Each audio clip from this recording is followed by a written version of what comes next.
Our audit institutions should contribute to ensuring that the preparedness of state institutions is not just on paper, but that there are clearly defined procedures for using emergency resources,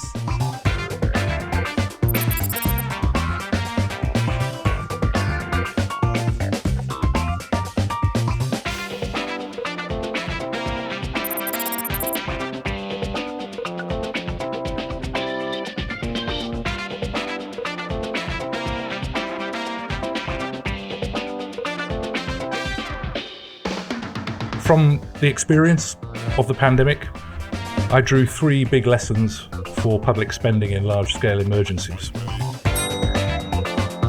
Firstly, we learnt a lot about basic standards of public accountability, even in an emergency. The other major lesson from the pandemic that we drew was the role of good quality data.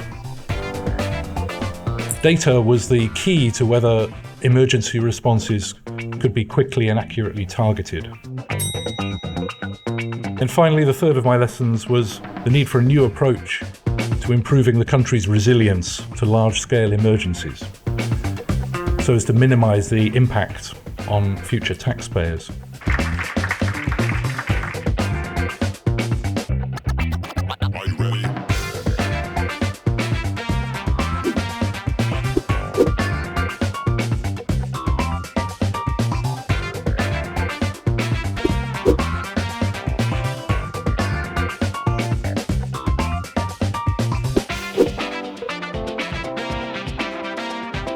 One of the most interesting things for me was that when we were speaking about threats, that risks that might occur in the next 3 years, we do not see COVID or epidemic as a threat. So I could say that we have overcome it. The most difficult part of an audit is to identify the correct risks and to try to stick to those and validate them, and after that try to evaluate.